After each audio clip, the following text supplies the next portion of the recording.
Nagpakulo na ako ng tubig. Maglalagay ako ng asin. Lagyan natin ng asin para may lasa yung ating noodles. At ng konting cooking oil.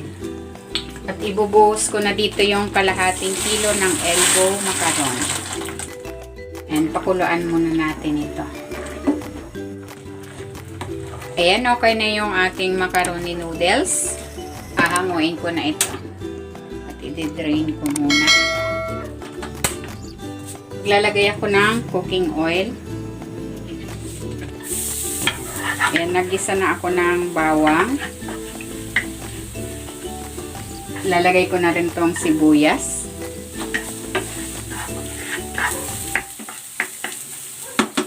Igigisa ko na tong ground beef.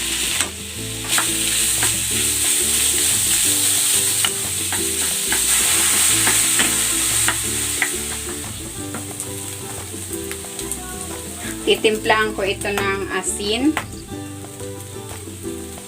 at ng paminta.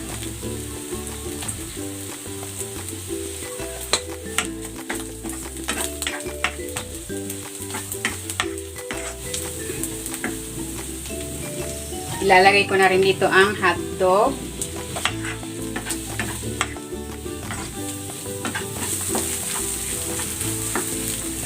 Lagay na natin tong spaghetti sauce. At ang ketchup.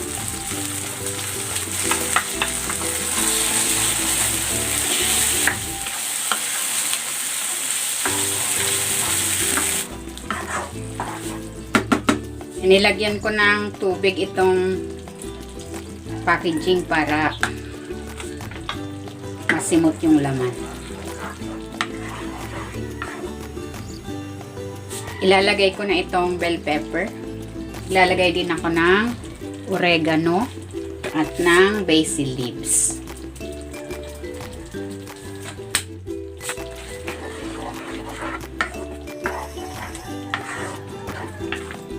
Ayan, ito na yung ating meat sauce.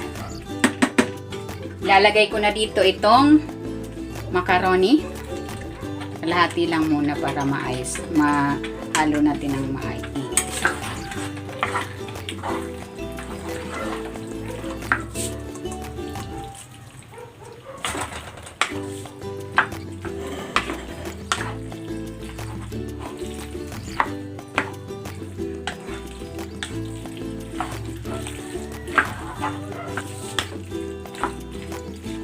Ayan, okay na yung ating macaroni.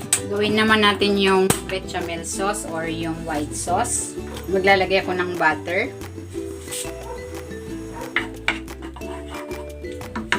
Ilalagay ko na tong flour.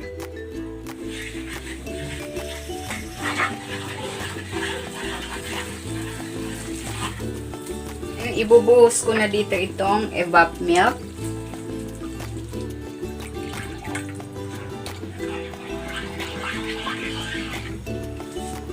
Isa pa.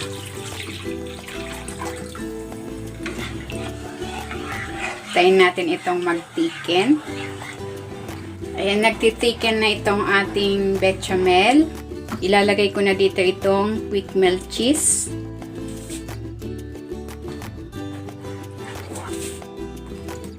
Maglalagay ako ng salt at ng paminta. Ayan, okay na itong ganitong consistency kasi pag lamig nito, lalapot ito. Hahanguin ko na ito. Ayan, maglalagay na ako ng white sauce.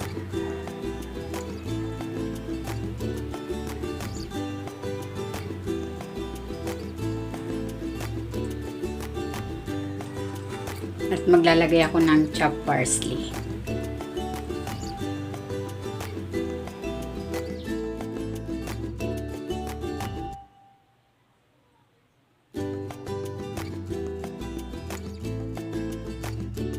Ayan, ready na itong ating no-bake macaroni.